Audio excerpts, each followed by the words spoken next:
Gente, está começando o programa que foi feito especialmente para você se inspirar. Ouvir as histórias de alguém é compartilhar sentimentos, aprender, identificar-se com as dores e as paixões do outro e, assim, não sentir-se só com seus problemas. Dessa forma, está no ar o Educação.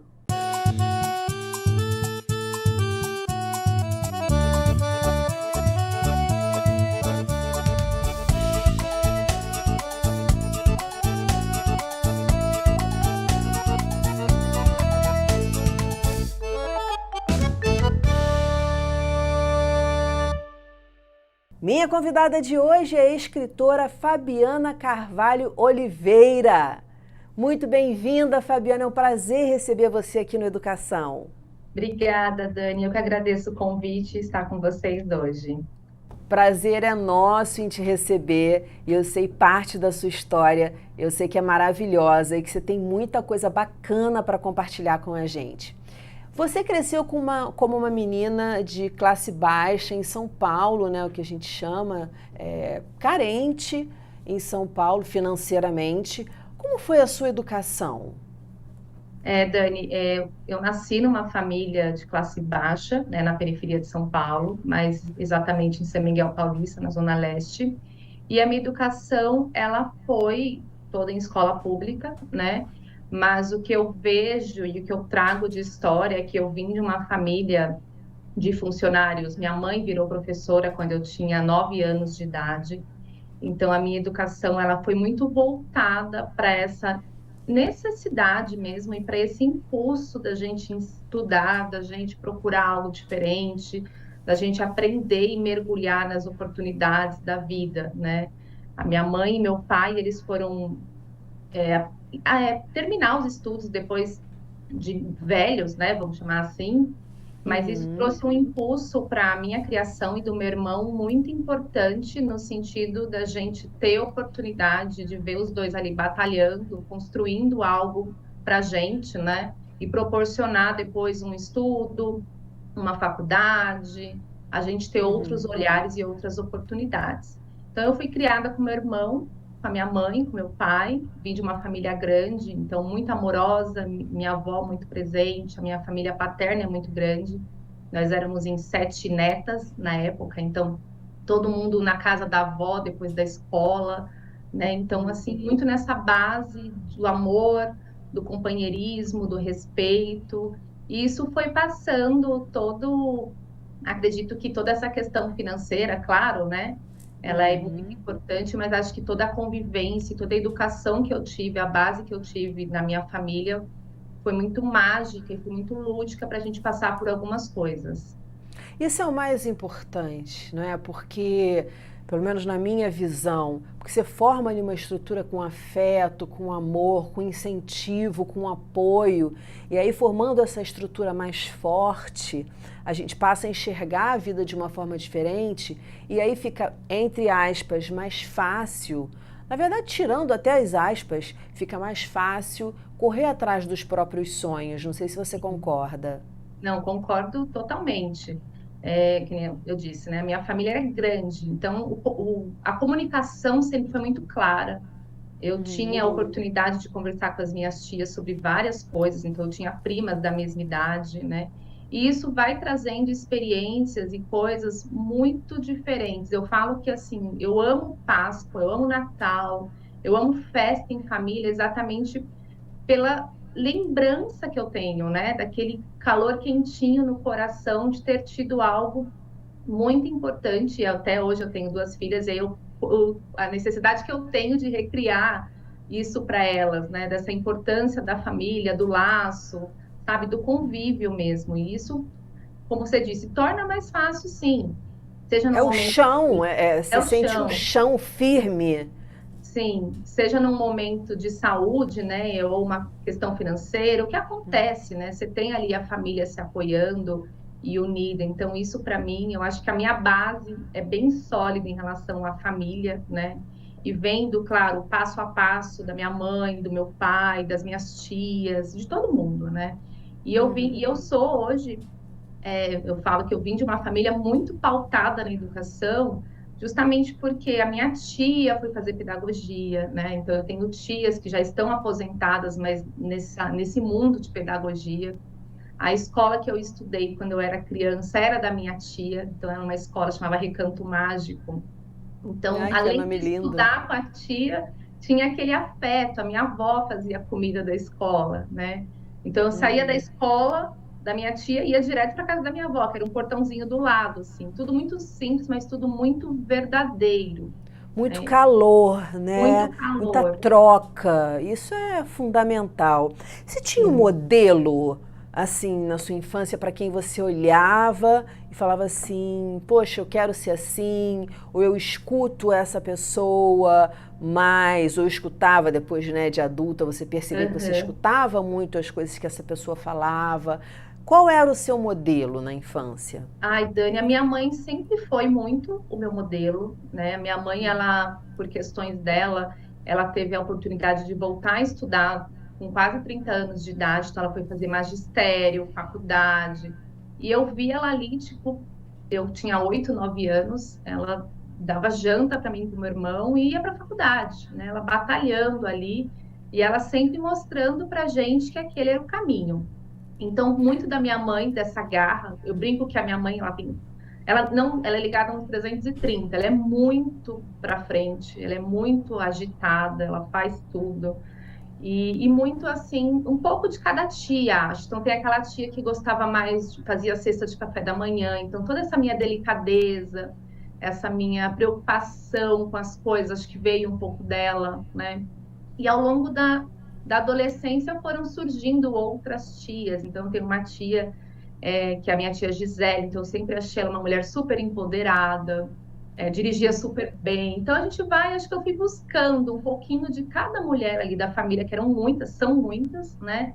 E eu fui construindo um pouco de mim, sabe, com cada uma, mas sem dúvida, a minha mãe, a minha avó paterna é muito presente na minha criação, uma pessoa muito religiosa, de muita fé, né? Nossa, como é Então, importante isso. assim, então eu fui A fé. aprendendo um pouquinho de cada mulher, né? Independente da religião, a minha avó ensinou a gente a acreditar, né?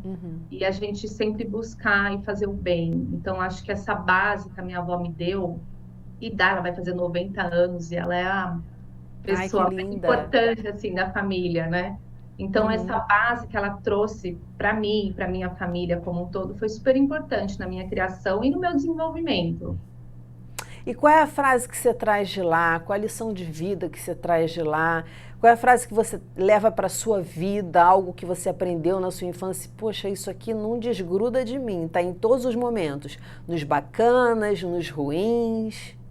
Ah, eu acho que essa questão da fé, essa questão de acreditar, né? Eu aprendi a acreditar muito em mim, muito mesmo. Acho que durante a nossa conversa a gente vai falar um pouquinho mais, mas eu tive crise de depressão na minha adolescência Sim, e vamos falar sobre isso. né? E assim, mas eu tô falando aqui de uma adolescência, de uma infância super mágica, mas ao mesmo tempo eu tive ali um processo de depressão. Mas eu acho que eu sempre acreditei muito nessa determinação, sabe? De fazer algo, de ser algo, e sempre muito na base da honestidade, na base da empatia. Então, acho que o que eu trago dessa minha infância, dessa criação, é a questão de acreditar, de ser verdadeiro, né? Não fazer as coisas de qualquer jeito. Então, acho que eu fui Ótimo, isso criada é cada muito vez nisso. mais importante. Às vezes a gente vê nas próprias redes, na escrita, que a gente também vai falar do seu livro, a Sim. verdade, né? A autenticidade. Isso é fundamental e é o que as pessoas hoje mais procuram. Até por Sim. uma questão de identificação, de estar no mundo real. A gente precisa olhar para o mundo. E, enfim, nada melhor do que ver a verdade de cada um e ouvir a verdade do que aquela coisa meio que todo mundo fala, ai, tem que ser resiliente, ai, tem que ser não sei o quê, ai, tem... Não, eu passei por essa situação, foi assim, assim, assado, e essa é uma das propostas do programa. Qual a Uhum. maior alegria que você traz dessa época? Assim, um momento que você, nossa, meu Deus do céu. Ai, sem dúvida, Natal. Aquela alegria de criança, de esperar por uma data, né? Eu brinco que a gente ganhava presente no dia do aniversário, dia das crianças, algo bem simples, e no Natal. Então, o Natal era aquele momento de ter, talvez, ali uma expectativa gerada do ano inteiro sendo realizada, né? E não só na questão do presente, né? A gente se unia, todo mundo junto. Não que eu via minhas primas praticamente todos os dias. Mas o Natal parecia que era algo muito mágico, né? Era o dia que a gente podia dormir. Reunir todo mundo no mesmo espaço, no mesmo horário, que é diferente você Exato. ver uma prima um dia, outra prima no outro, em horários diferentes, é aquele momento de troca, né? De troca, de risada. Como a família é muito grande, né? Então, assim, eram 25 pessoas ali numa sala Uau, que pequena, né? delícia! Então, realmente, até hoje, né? A gente brinca que a gente tem que quase levantar uma plaquinha para conversar na casa da minha avó, porque somos em muitas, e Imagino. 80% mulheres, né? Tenho, acho que, 8 tias. Eu brinco que eu conto o nome das minhas tias na mão, sabe? Para não confundir, para não perder ninguém, né? Então, são muitas pessoas. Então, aquela falação, aquela conversa. E o Natal, ele trazia, ele, acho que de uma forma muito mais grande, não sei nem expressar, assim, mas era o sentimento, a união ali de todo mundo, aquela expectativa da criança, né, em receber o presente, em receber algo ali que sabia, né, que tinha sido comprado com muito esforço, né, com uma escolha ali Sim, de pai e mãe, né. Hoje eu brinco que eu falo pelas minhas filhas, né, as coisas vão ficando, a gente quer dar tudo para a criança, mas parece que vai perdendo um pouco esse peso que eu tive, né? Ai, dou o presente, mas nossa, eu lembro do meu Natal, da expectativa que eu tinha de receber aquela boneca, com aquele certeza, presente, né? com Então certeza. eu até me questiono, será que a gente está fazendo certo para essa geração agora, né? Porque É, a minha experiência e valeu muito, né? Foi até para eu buscar ser uma pessoa, buscar uma profissão, né? Buscar estudar cada vez mais, lembrando ali, putz, eu não tinha todo dia, né? E o que eu posso fazer diferente para ter uma experiência diferente, para ter um pouco mais quando eu crescer, né? Então a experiência foi super perfeito, válida. perfeito. E qual é a maior dor que você traz dessa época? Ah, e com certeza foi o meu processo de depressão, porque eu escondi de todo mundo, né? Eu comecei a ter Como é que depressão. ele, só para saber assim, como é que ele começou? Ai, ele Quais são começou os primeiros, muito, quais foram os primeiros sinais? sim. Os primeiros sinais, eu acho que a minha depressão, ela foi se originando por pequenas coisas, né? E há 20 anos atrás, a gente não tinha essa visão e esse olhar, né? Essa preocupação. Mas o primeiro ponto que eu comecei, Dani, foi uma insegurança muito grande comigo, com o meu corpo, com a minha aparência. E muito isso veio de um processo de bullying que eu sofri durante toda a escola, né? Principalmente na fase do ginásio, da quinta ali até a oitava série.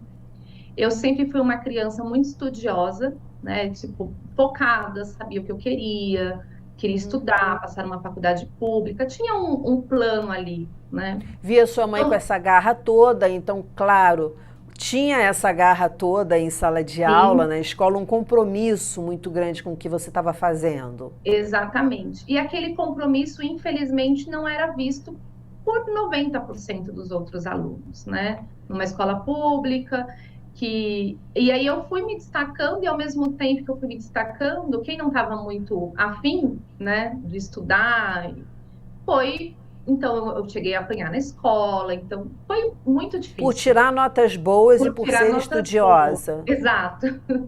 E aí, Uau. e naquela formação, né, da adolescência, da menina se desenvolvendo. Então, eu fui ficando muito insegura com o meu corpo, com a minha aparência, a questão de começar a ter espinha. Então, assim, foram vários Porque tudo o momentos. que você está me dizendo é o seguinte: o motivo real era a questão da competição, da inveja, mas atacavam você por conta de alguma coisa que viam que no seu corpo não era legal, ter uma Exato. espinha, ou sei lá o que, ser muito Eu era muito magra, ser muito magra, alta. alta. E Hoje em dia eu acertei. não vejo como problema, né? Eu até falo, gente, né? Eu era De super jeito alta, nenhum. magra, e aí me chamavam de bambu, e aquilo foi me trazendo uma insegurança com o meu corpo, acho que numa fase muito complicada, né? Eu tinha 11, 12, 13 anos, quando tudo isso, quando foi passando, né? 11, 12, 13. E antes de eu ir para o colegial, a minha mãe sentou comigo e falou: Olha, a gente vai conseguir ajustar algumas coisas e a gente vai pagar uma escola particular para você, né? Mas muito para me tirar daquele ambiente, porque estava me fazendo mal. Então você contava para os seus pais o bullying que você estava sofrendo? Contava, minha mãe ia para a escola, e aí por meu pai ficava já mais irritado, né? Tipo assim, queria pegar o aluno que me xingava. E uma vez jogaram a carteira em mim, bateu na minha coluna, enfim, né? E aí minha mãe Nossa, que coisa horrível. contava, os professores até falavam, né? Se você tiver condições, ela é uma criança muito inteligente, né? Vai para outra escola, enfim. E aí eu fui, fiz um colégio técnico, aproveitei já, então não fui só fazer o colegial, fui fazer colégio técnico de publicidade e propaganda. E eu fui assim, aquela coisa, sabendo que minha mãe e meu pai estavam se esforçando para pagar, mas fui para um ambiente que já não era 100% a minha realidade ali de mundo, né? Uma escola particular, as pessoas têm condições diferentes, mas eu fui, estudei. Eu brinco que eu levava diplominha, tipo, melhor aluna do bimestre, sabe? Eu sempre fui muito estudiosa mesmo, e era o que eu Sei. gostava, né? Me dava bem em física, em química. Meu pai, depois de velho, foi fazer faculdade de química. E Que aí ele lindo, ficava super gente. Que orgulhoso, porque máximo. eu brincava, falava, né, que eu ia fazer física na USP. Então, foi isso. Só que no Mas, colégio, isso que eu ia voltar. Eu queria voltar ao teu processo de depressão. Como é que começou? Então, começou na escola pública. começou na escola, e aí começou Quais aquela os sintomas, assim? sintomas. A primeira coisa, assim, eu ficava muito isolada de todo esse contexto, né? Então, imagina, eu tô ali, uma família de 20 e poucas pessoas, e aí eu comecei a me sentir triste, eu comecei a me sentir para baixo, nada estava me animando, nada me animava. E Sua eu lembro imagem no espelho te feria? que me feria, eu achava que eu era a menina mais feia do mundo, né? Não me senti. E aí, aquela paixão de adolescente que acontece, você fica apaixonado por um, e jamais que eu achava que a pessoa ia olhar para mim porque eu não era bacana o suficiente, não era bonito o suficiente. Então, é realmente uma distorção de autoimagem, hoje eu vejo. Eu parei de usar Total. shorts, eu parei de usar saia, porque eu tinha vergonha das minhas pernas. E eu tinha muito até uma coisa que eu sempre lembro, essa questão da minha determinação, né? E antes de eu ir para a escola particular, meu sonho era fazer 15 anos e ir para Disney, né? E aí as pessoas olhavam para mim De e falavam muitas meninas, pelo menos naquela época. assim, que não fazia festa e ia fazer a viagem para o exterior, né? Só que assim, eu não tinha condições de ir para Disney. Era um sonho, e eu falava que eu ia, né? E nisso, o que aconteceu e foi muito interessante, meus pais chegaram para mim, antes de fazer a matrícula, e falaram: Olha, a Disney pode acontecer se a gente pegar o dinheiro que vai pagar o colegial e você vai fazer essa viagem. O que que você escolhe? Ir para Disney ou ir para a escola? Falei: Não, eu quero ir para a escola. E como não passe de mágica, eu falo, e muito dessa, eu não sei, vai de o que cada um acredita. Eu participei de um concurso de uma escola de inglês. E eu fui para Disney com tudo grátis, 3 dias depois que eu fiz 15 anos. Olha a beleza da vida aí acontecendo, Sim, porque muitas vezes a gente está em depressão e se sente sem saída. Não tenho como, não tem por onde sair. Por exemplo, no seu caso, nunca vou mudar o meu corpo, nunca vou conseguir ser diferente, todo mundo sempre vai me odiar porque eu sou determinada e indeterminada em algumas coisas. E aí, de repente, vem esse presente para você aí do sim, universo, da vida. Como é que exato. foi? Isso melhorou o seu estado depressivo? Isso teve Então, um Dani, impacto teve um sobre esse estado? impacto. Eu comecei a entender, tipo, naquela época eu nunca tinha ouvido falar dessa questão de universo, de força do pensamento, todas essas coisas que hoje em dia a gente tem mais acesso, e eu acredito, né? Mas eu percebi a minha determinação. Poxa, não sei como, mas eu fui. Só que quando eu voltei da Disney, eu senti que eu me distanciei muito das minhas primas, né? E aí foi quando a minha depressão piorou bastante. Por mais que eu tenha tido uma experiência super positiva com a viagem, esse retorno, o dia a dia da escola e Uhum. questões que eu fui entender depois de muito mais velha no meu processo de autoconhecimento, né? Não era só o bullying, eu tinha alguns problemas com rejeição, então eu fui lidar com depois com profissionais, né? Da onde veio essa rejeição, como foi a gravidez da minha mãe, né? Então, o meu processo de depressão, eu falo que assim, eu tive desde os 15, tinha época que eu estava bem, tinha época que eu não estava, e foi fluindo. Esse afastamento das suas primas, você conseguiu detectar o que ocorreu ali na sua volta da viagem? Ah, eu acho que a gente era todo mundo muito novo, né? E eu, de alguma forma, tive uma experiência ali diferente do que todo mundo estava tendo, um pouco fora da curva do que foi a realidade que a gente foi criada, né? Sim, sim. Então, isso eu acho Bastante pelo que você disse. bastante. Então, acho que isso trouxe um distanciamento poxa, a Fabi agora está numa escola particular, a Fabi agora foi viajar para fora, né? E meus pais sempre, tipo, qualquer melhora que eles tinham financeira e profissional, sempre focando no estudo, meu e do meu irmão. Então, vamos pagar um curso de inglês para ela, vamos pagar um curso de inglês para o Felipe, né? Então, a gente vai entendendo que algumas coisas o pessoal fala, ah, às vezes cai do céu. Não, não cai do céu. Né? Eu vi ali a batalha diária dos meus pais e o tanto que eu estava aberta a receber aquela oportunidade. Né?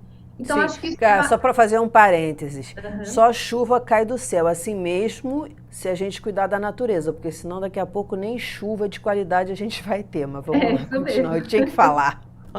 É isso mesmo. Senão o que vai cair não vai adiantar para nada. Né? Então, acho que talvez ali rolou uma mudança de como elas me olhavam, ou de como eu estava me sentindo aceita no grupo, sabe? Sim, São coisas assim que, claro, né? A gente hoje em dia todo mundo é mais velho, todo mundo conversa, todo mundo se dá bem, mas foi uma época um pouco mais conturbada assim na minha adolescência, mas em todos os momentos que eu tive as minhas maiores crises era dentro da família que eu queria estar e ficar, né? Tipo aquele polo importantíssimo, ali. Só que a minha mãe foi importantíssimo. muito importante nesse processo, porque ela foi a mulher ali que mais entendeu o que eu estava passando, né? O meu pai, na época, achava que era frescura, coisa de adolescente, vai passar, né? É, E falta aí, de é informação falta de mesmo. informação, sim. E eu fui seguindo, né? Só que eu lembro que uma época começou a ficar assim, eu falo que quando eu comi uma lata sabe aquele brigadeiro que vem pronto? Eu comia aquela lata sozinha num sábado ali, quieta. Chegava dia dos namorados, eu ficava arrasada, porque eu era a amiga que não tinha namorado, todas as minhas amigas tinham, né? Então, tinha época que eu estava melhor, tinha época que eu estava pior, vamos chamar assim. Só que eu Mas foquei, você chegava a ficar de cama, como cheguei a muitas ficar de pessoas, cama, sem querer tomar banho, sem querer fazer sem querer nada. fazer nada, assim. Eu cheguei a tomar remédio, né? Hoje eu Isso entendo com que quantos anos? acho que com 17 anos. Você acha que foi bom para você tomar o remédio? Não, e assim, e aí eu entendo hoje, tanto que eu fui na terapia na época, né? Foi quando eu comecei na terapia, que não queria tirar minha vida.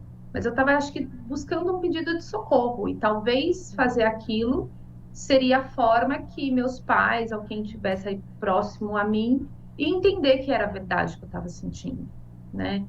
Sim. E eu comecei a fazer terapia com 19, aí eu fui realmente para terapia depois com 19 anos, 18, 19 anos. Foi logo depois que meu avô faleceu. E aí eu fiquei muito mal depois da morte do meu avô e minha mãe falou: "Não, você quer ajuda?" Porque assim, e é o que eu falo para muita gente que passa por uma depressão, a gente precisa querer ajuda. Eu preciso levantar a bandeira, né? Só que chegou neste momento da vida que eu falei para minha mãe, eu quero ir no psicólogo. Porque enquanto ela estava me levando, conversando, eu acho que eu não estava aberta realmente a Certo. passar pelo Sempre, processo. às vezes há esse processo de resistência mesmo, por Sim. conta de um outro problema que as pessoas acharem que quem vai a psicólogo é maluco, quem vai a Uhum. psiquiatra é maluco. Se hoje ainda existe isso, imagina no Imagina. passado. Sim, e para uma adolescente, né? Imagina, não se falava em depressão na adolescência. Eu falo que muita gente brinca que depressão é coisa de pessoas que não têm o que fazer, né? Vai lavar uma Até louça. hoje as pessoas não entendem. Exatamente, vai lavar uma louça. Queria saber se tivesse que lavar aí um monte de roupas, estaria sentindo isso. Pessoas que Exato. realmente não entendem.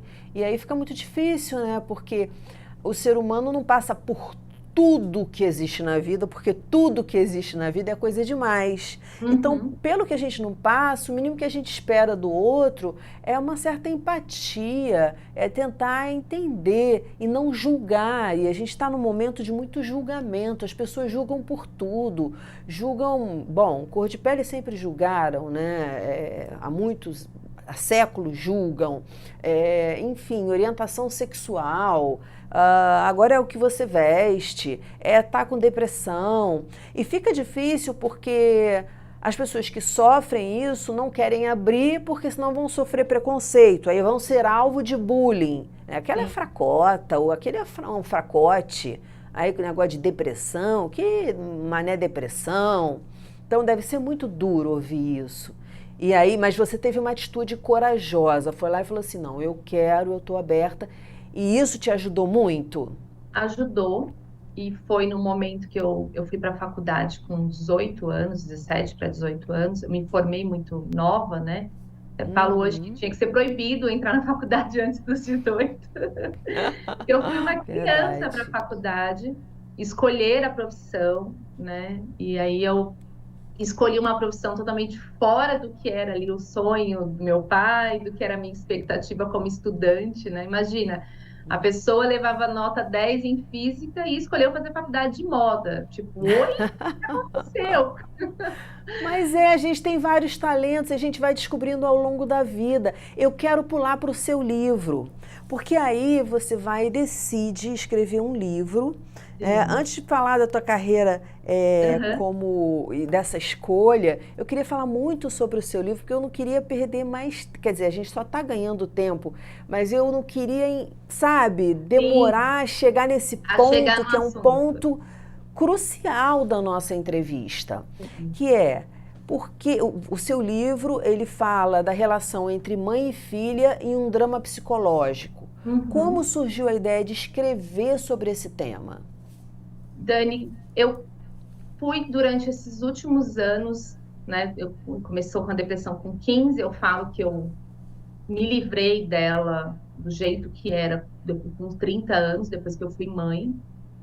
E eu busquei Então você muito sofreu depressão dos 15 aos 30 anos de aos 30 idade? anos, sim.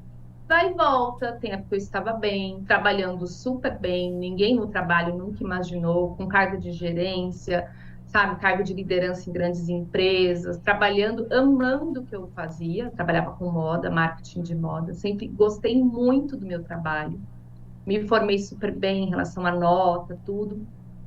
Casei, né? Tive endometriose, que é um processo aí também que Uhum. ajudou bastante, né? Os meus altos e baixos.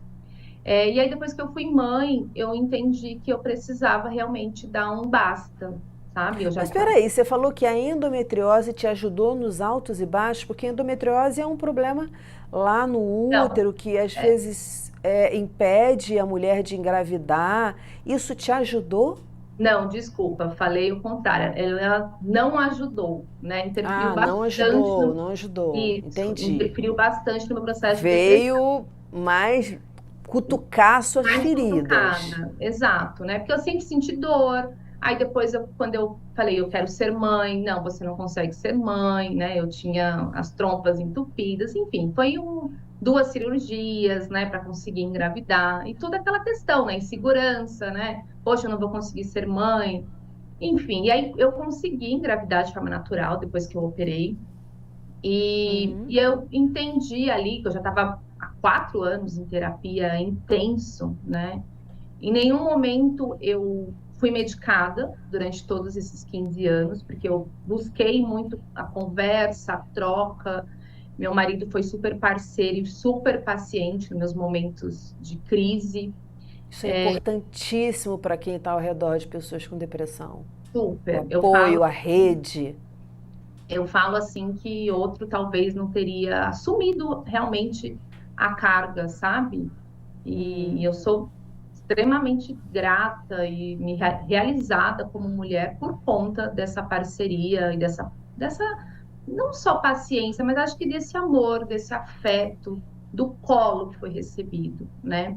E aí eu tive minha primeira filha, no momento ali de uma mudança de carreira, e tive a minha segunda filha, e eu falei, gente, e eu já estava indo, já estava medicada, já tinha, né, dado aquela tumultuada ali pós-parto. Aí eu falei, eu preciso ver o que eu quero fazer da minha vida. Então, o primeiro ponto, eu continuei trabalhando com moda, mas na parte de consultoria, mas eu entendi que eu precisava me cuidar de verdade, né? Olhar para aquilo que estava ferindo por elas, né? Eu comecei o meu processo de autoconhecimento pensando muito nas minhas filhas, né? De como eu seria uma melhor mãe para elas, de como eu acordaria mais disposta para elas. Que linda você, que E linda. eu fui entendendo que, na verdade, e aí foi um choque para mim, que antes de eu me preocupar com elas, eu teria que me preocupar comigo, né? Então eu fiz vários cursos de imersões e aí falavam, o grande amor da sua vida é você. E aí eu pensava, mas ninguém me ensinou isso. Eu tenho que amar minha mãe, meu pai, meu marido, minha filha, minha avó, meu cachorro, né? Eu era a última da lista. E aí, ao longo dos últimos anos, eu fui mudando essa lista, essa prioridade mesmo, né? Me colocando cada vez mais. E esse processo de amor próprio, eu falava, mas o que é isso? É só eu me achar linda? Não. Hoje eu entendo que é eu me respeitar, é eu entender que eu não dou conta, é eu entender que eu preciso de ajuda, é eu entender que eu sou boa nisso, mas talvez não sou boa naquilo, né? E aí, com toda essa questão do autoconhecimento, teve um curso que eu fiz, e aí a pessoa um dia falou assim para mim, para mim não, para todo mundo que estava ali presente, se você fosse fazer algo, você não precisasse se preocupar com financeiro, né, com dinheiro, com entregar algo assim para o chefe e tudo, o que você faria? E aí eu lembrei muito, eu sempre gostei muito de escrever, mas era algo que eu guardava muito para mim, escrevia cartas para as minhas amigas, para meu esposo, para meus pais. E aí eu falei, gente, eu gosto de escrever. E saí ali pulando no dia, né? Com aquela felicidade, primeira vez, acho que eu me conectei a algo que me fazia muito bem. E eu, Entendo perfeitamente. e eu falo que meu esposo sempre falava assim: qual o seu hobby? Aí eu falava: não tem hobby, mas você precisa gostar de algo que te brilhe os olhos, né? E eu passei anos assim, não, imagina, eu sou mulher, não tenho tempo para hobby, quando eu tenho tempo livre, eu vou arrumar meu guarda-roupa, né? Aquela história da sobrecarga feminina mesmo, sem a gente entender que, Sim. tipo, talvez sim eu possa gostar de jogar um videogame, eu vou ler um livro, né? Mas por hobby, não por obrigação, né? E aí, quando eu entendi que a escrita era algo que me brilhava os olhos, eu falei, opa, vou investir nisso. Então, foi um momento da minha vida profissional que eu tinha dado uma pausa antes da pandemia, para ficar mais com a minha filha caçula. E eu fui estudar. Eu fui fazer um curso de escrita criativa, comecei a fazer pós em filosofia, que era algo que eu sempre gostei muito na faculdade. Amo, amo. Mas só que vem aquela vozinha, né, da sociedade, filosofia, vai viver Não do dá quê? dinheiro. Não dá dinheiro, né?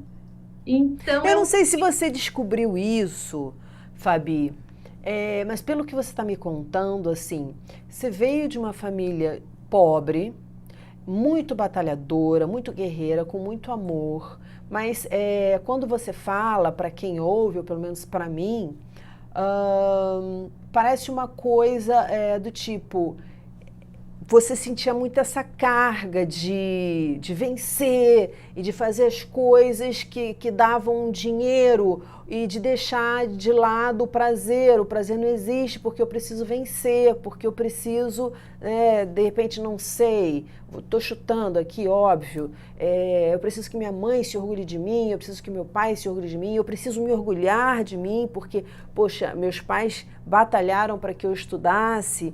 E aí isso vem lá do bullying, lá de trás do bullying, e de repente, não sei como foi, se foi isso, e se você não conseguia detectar isso, e a partir do momento em que você faz os cursos de aprofundamento e etc e tal, que você se entrega para esse processo, você começa a enxergar essas questões. Tô errada e me diga Não, onde. tá certo. Tá certa. E essa cobrança, o mais interessante é que eu cresci fazendo essa autocobrança. Meus pais me falaram, você precisa estudar, é importante estudar, mas em nenhum momento, tipo, para você ter isso, para você ter aquilo, para você Uhum. ter isso, né? Só que eu coloquei essa carga, eu preciso de um cargo, eu preciso comprar um apartamento, eu preciso, sabe, toda uma regrinha ali. Eu acho que eu vejo, eu falo muito com as minhas amigas que vêm de uma história muito parecida com a minha, do quanto existe essa cobrança em uma geração. Acredito que a geração ali que os pais, foi a primeira, a geração que os pais conseguiram pagar a faculdade para o filho, né? Sim. E eu vejo algumas amigas, numa autocobrança de realmente entregar de volta algo, seja por um orgulho, seja algo material, né, para esses pais, para essa Agora, família. Fabiana, eu vou te cortar, porque a gente está a 10 minutinhos do fim do programa e a gente precisa falar de algo muito importante. No seu livro, você fala sobre a relação mãe e filha. O que te levou a escrever sobre essa É. relação, que a gente sabe que é super importante na psicanálise, enfim. Então, todo esse meu processo de buscar e entender o que eu gostava, eu já sabia que eu precisava escrever sobre o processo de depressão, né? Então, o que que eu busquei? Como eu falo de depressão, como eu trago essa história em formato de um drama, de um romance, uma história, né? Porque falar sobre depressão técnica, de uma forma técnica, eu não sou médica, não sou especialista. E eu lembro, Dani, quando meu avô materno faleceu, isso em 2009, a minha mãe entrou num momento de depressão, né? E eu observei muito a mulher que ela era e a mulher que ela se tornou, né? E aquilo me inspirou a escrever, tipo, eu quero falar de depressão, mas eu posso talvez buscar ali um pouco da experiência da minha mãe, da história de vida da minha mãe, da história de vida de outras mulheres que estavam ali presentes na minha criação. E eu fui ao longo desses últimos 3 anos, veio a pandemia e eu falei, calma um pouquinho, senhora Capa, daqui a pouco eu volto contigo. Mas eu fui ao longo desses 3 anos estruturando na minha cabeça como seria a história. Eu falo que eu lembro que desde o começo, desde 2019, eu sabia o começo e o fim do livro. O fim do livro eu sabia antes do meio. Já é Já é ótimo, ótimo. perfeito, com E aí eu certeza. fui me aperfeiçoando quanto a essa escrita, né? E pensando, nossa, mas eu não sou escritora, eu não tenho formação literária, como que eu vou trazer isso, colocar isso para o papel, né? Só que, Dani, o que eu tenho sentido e a resposta que eu estou tendo das pessoas que estão lendo o livro é igual você disse, está tão verdadeiro, foi feito com tanto amor, com tanta verdade, com tanta genuinidade que o livro está muito, ele está muito bem, as pessoas estão gostando muito Tá dele. visceral. Exato. As Perfeito. pessoas estão se conectando à história, né? E aí eu trago muito essa história da Senhora Capa por uma questão, claro que homens estão lendo, mas muito com uma leitura para mulheres, da gente enxergar as nossas capas, o que está por baixo da capa, né? Eu ali, Fabiana, por baixo da minha capa, escondi por muito tempo uma depressão, ou às vezes usei a capa exatamente porque eu estava deprimida, né? Então, várias colocações, e eu brinco, até falei ontem com umas amigas, eu acho um absurdo a gente ser vista e precisar ser super-heroína, né? Então, Sim. quando eu chamo de senhora capa, é exatamente para trazer essa reflexão e para falar, opa, cutucar mesmo, né? Será que precisamos de tantas capas? Será que precisamos, como mulheres, usar capa do jeito que a gente tem usado, né? Tanto medo, na verdade, porque as capas eu acho que representam muito também o medo de se expor, Medo de se né? A coisa expor, da proteção, ou seja, eu preciso me exato. proteger porque tem alguma coisa me atacando. Aham. E às vezes tem capas que são boas, tem capas que são boas, exatamente. A gente precisa ali ser aquela mulher, ser aquela profissional, ser a mãe Necessárias, porque a gente não tem que expor necessária. nossa vida para todo mundo. Aham. Só que eu sinto, e aí é o que eu levo como missão, sabe? Dessa questão de ser empático, dessa questão da gente observar o outro e entender que às vezes o outro não está legal, seja pela depressão ou por outro motivo, né?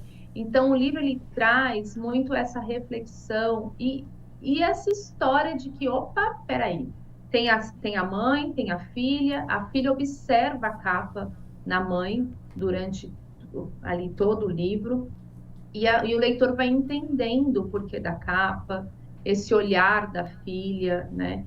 Então eu brinco que assim, o livro ele é muito pessoal, né? Tem muito da minha história, da minha mãe, da família da minha mãe, enfim, de várias mulheres. Mas eu mesclei ele com ficção, com coisas que eu entendi que precisava ser falado. Então eu falo sobre vários tipos de abuso ao longo do livro. E de uma forma, até uma pessoa leu o livro ontem e me mandou, você escreveu coisas duras de uma forma muito bonita, de uma forma Isso é que gostoso, isso é gostoso. Porque as coisas duras precisam ser ditas, mas tudo é a forma como a gente comunica. E você comunicou muito bem, com muita doçura, então dá um calorzinho ao invés de dar aquele pavor, né? De você aquele falar, ai favor. não, não quero ver mais isso, como uma Sim. cena ruim. Uhum. Então, as pessoas que estão lendo estão me trazendo muito esse feedback, né? Nossa, você Que falou delícia, disso, que coisa só que boa. me fez bem. Eu recebi uma mensagem hoje de manhã, o seu livro transformou a minha vida. E assim, eu sou uma Ai, escritora gente, isso é para independente, chorar, isso é para chorar, Fabiana, isso é para então chorar. eu sou uma escritora independente, toda a minha produção do livro é aqui um investimento familiar, né? Uma pessoa que nunca trabalhou no mercado literário. Então, as coisas que eu estou recebendo, o jeito que está tudo sendo feito, está muito, muito, muito emocionante. E aí eu vejo que eu estou no caminho certo.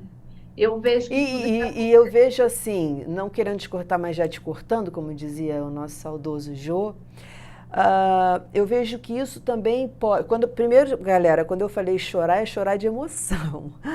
E eu queria saber o que, que isso está mudando também na tua vida, porque não é via de mão única.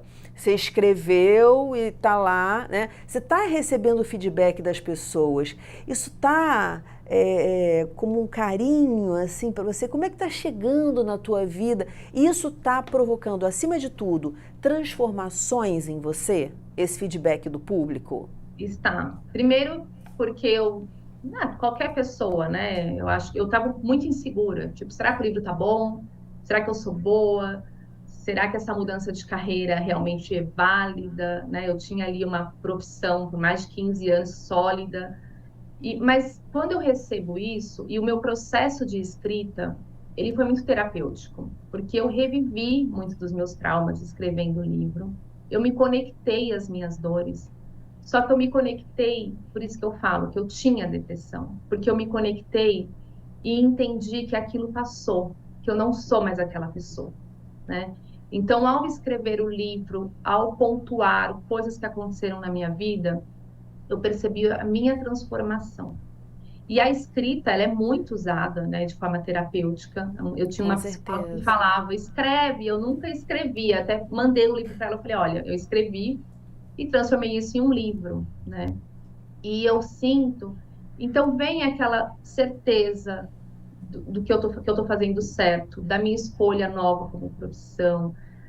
Eu sou uma pessoa que eu gosto muito de ajudar o outro, né? Muito de, sabe, fazer algo pelo outro. E estava muito fora, como que eu faço isso, né? Tanto que quando eu falei, não, eu vou sair da moda porque eu acho que eu não estou mais ajudando do jeito que o meu coração quer, né? aquela questão de ter um propósito, de ter uma coisa verdadeira, de deixar algo para o mundo, sabe? Fazer catálogo não estava mais me trazendo aquele calor no coração. E o livro, ele Entendo. me traz isso. Ele traz porque eu percebo, tem no final do livro, eu escrevo uma carta para as minhas filhas, né? Exatamente, tipo, a mudança começa comigo e continua com elas. Não necessariamente elas, mas a geração de mulheres da idade delas, né? Sim. Então eu Você, vejo, você falando dessa relação, você acha que a relação da criança com a mãe é que vai marcar os demais relacionamentos ao longo da vida dessa vai, criança que vai crescer, enfim? vai sim. Isso é até algo, né, que na psicanálise a gente vai, parece que tudo é culpa da mãe, né? Até fala, mas pelo amor de Deus, coitada dessa mãe, né? Hum, Que é, de uma certa forma ali, o convívio, como é, e no livro eu falo, mas espera aí, essa mãe que está criando a filha ou o filho, essa mãe que está ali na família, ela tem os momentos dela, ela sim. tem os porquês, né? E uma coisa que eu aprendi muito é que a minha mãe entregou para mim o que ela estava apta a entregar. Então, em A nenhum gente só momento dá o que a gente tem, né? é só o que a O que a gente gente tem. Então, pode. eu mudei essa chavinha, né? De tipo, ai, mas a minha mãe isso, minha mãe aquilo. Não, peraí. Quem é? Era aquela mulher que engravidou 19 anos de idade e que casou com meu pai e que passou por muita coisa. Quem era aquela mulher, né? E aí eu falo muito no meu Instagram que, tipo, antes da gente ser a profissão, a mãe, a gente é mulher, né? Então, antes da minha mãe ser a minha mãe, ela é uma mulher, ela é uma menina que teve sonhos interrompidos, ela... Então eu Sim. comecei a ter esse olhar, né, olhar minha mãe dessa forma. E hoje eu vejo que assim, eu não vou ser a melhor, eu não vou ser a mãe perfeita, acho que a gente não tem essa Até porque forma, não existe não ninguém existe. perfeito. O que é perfeito para mim, para minha filha pode não ser. Eu tenho duas, então às vezes eu sou com uma de um jeito, com a outra eu preciso ser totalmente contrário, que é o jeito que ela prefere, né? Só que eu percebo que eu tirei um pouco essa sobrecarga de precisar ser a mãe perfeita, e ao mesmo tempo entender ali as pessoas que eu estou criando, né? Porque são Sim. pessoas com características completamente diferentes e eu me adaptando a isso e lembrando daquilo que eu fui criada, que é dar o amor, que é a fala aberta, essa comunicação, estou aqui, vamos conversar. Eu não sei, daqui 15 anos, eu não sei se as minhas filhas vão falar, nossa, minha mãe foi super bacana, não sei. Mas eu busco, eu acredito muito nessa questão desse relacionamento ali de mãe e filha. Então, hoje eu busco enxergar a minha mãe com outros olhos, ser mais empática para as dores dela e falar: estou aqui, se você precisar, sabe? Eu Isso acho que deve ter melhorado muito a relação de vocês. deve. E faz anos já que eu estou nesse processo. E eu escrevi o livro e ela em nenhum momento perguntou o que é o livro, fala sobre o quê. Aí eu lancei o livro na Bienal e ela me perguntou: você escreveu sobre mim? Aí eu até pensei, gente, o livro está pronto, ela vem perguntar agora, né? E foi um processo super emocionante ela ler esse livro. Ela chorou muito, todo mundo tem chorado muito, mas ela se emocionou muito, porque ela conseguiu identificar ali o que era dela, o que era o pai dela, o que era a família dela, né? Então foi, eu acredito muito que foi um processo de cura para mim e também para ela, né? Seja para ela entender o que eu estava enxergando, ou para ela agora começar a entender a capa dela, enxergar o que ela vai fazer com isso daqui para frente, sabe? Então, acho que foi a Perfeito. oportunidade ali de eu abrir. Claro, foi com a minha mãe, está sendo com outras mulheres também. E eu estou muito feliz com isso, muito feliz, porque é uma realização profissional, uma realização pessoal, emocional. Tem vários pilares ali que sustentam a construção desse livro. Que delícia, que delícia. Com certeza vai ajudar e já está ajudando na cura de muitas pessoas que nunca pararam para pensar no outro. Porque a primeira coisa que vem para a gente é o seguinte: por que eu mereci isso? Isso aconteceu comigo por quê? Eu não merecia isso. A coisa acusatória, como você falou, né? Devia ter feito isso, devia ter feito aquilo, porque não fez. E aí quando você começa a ter a maturidade de perceber a empatia, de ter empatia, de perceber que nada é pessoal.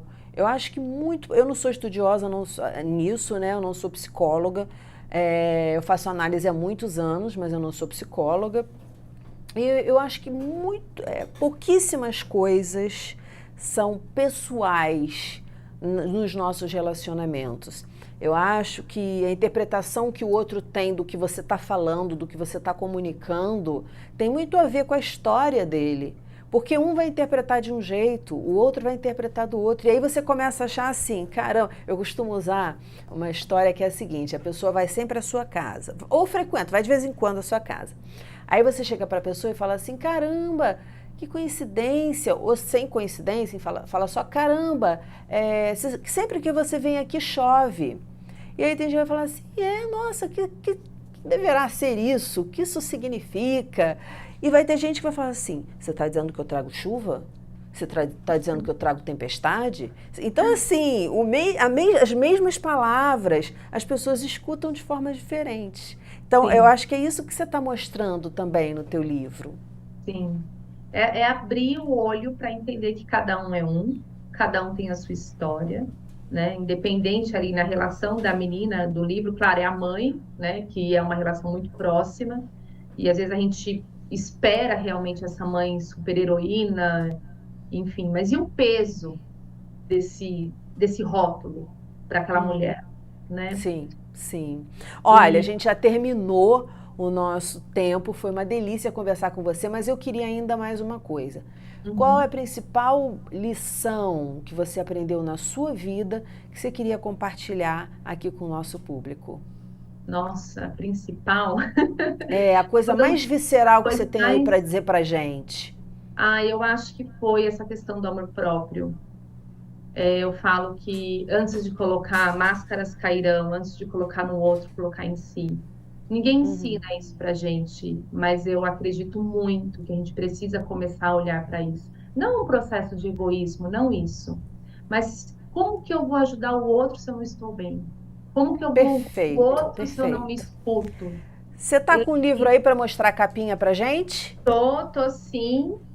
Olha que E o linda, livro, gente. e assim, até aproveitando, todo o livro ele vem dentro de um saquinho vermelho, né? Então é um saquinho que ele está sendo costurado, Dani, por duas ONGs aqui em São Paulo. Em breve eu vou ampliar isso, mas são costureiras que estão recebendo, estão aprendendo o ofício da costura em cursos que as duas ONGs dão. E Que eu faço para gracinha, essas quanto mulheres amor. realizar esse saquinho e fazer com todo carinho. Vem com cheirinho de pitanga. Então você vai ler o livro, você vai entender o porquê do saquinho vermelho, o porquê do cheiro de pitanga. Então eu tô E como é que a gente te acha na internet? Para o Ai, pessoal quiser conversar mais contigo? claro. O meu Instagram é Eu Posso Ser Você. Acho que mais fácil impossível. Exatamente esse olhar de Inesquecível. empatia. Eu posso ser você. Eu posso ser você na sua felicidade, nas suas dores, na sua história. E às vezes a gente se cruza assim, e aí quando se para conversar, a gente tem tanto em comum, né? É Então, o público verdade. pode me achar no Eu Posso Ser Você, porque eu acredito realmente que um pedacinho cada um tem dentro de si, que é do outro. Então pode me achar, eu posso Fabiana, ser você. Fabiana, muito obrigada pela sua generosidade em abrir a sua vida aqui pra gente. Coisa que é tão importante hoje. Eu comecei o programa falando disso, né? Da gente não se sentir só na nossa dor, de perceber que outras pessoas passam por isso, conseguem superar, conseguem transformar metal em ouro, que foi o que você fez, né, diante do problema que você viveu. Então, só tenho a te agradecer, te parabenizar e desejar todo o sucesso do mundo. Eu que agradeço pelo momento de fala, pela troca, por mostrar o livro, e pontuar, né, essa questão. Procurem ajuda. Eu acho que a gente está num mundo que a gente consegue aí ter muita informação, mais do que eu tinha na minha época. Vamos ficar de olho nos adolescentes, nas pessoas ao nosso redor. Eu acho que. E assim, né? A pandemia veio, tá todo mundo ainda no pós-pandemia, com muita oscilação emocional. Mas não é só falar do Verdade. negativo, não. Acho que é falar do positivo, sabe? É olhar O para que que a aquela gente pessoa pode que está fazer com bem, isso? Porque né? fato é fato, ela ocorreu. e o que a gente pode se ajudando. Enfim, Sim. muito obrigada, Fabiana. Vou pedir para você me esperar aí que eu vou falar com o público e já volto para Tá, conversar com você, tranquilo. tá bom? Obrigada, viu? E para você que ficou com a gente até agora, um beijo enorme, um abraço quentinho. E segunda-feira tem mais, às 9 horas da noite. Educação, se você não se envolver, não cola. Saúde, saúde e até já!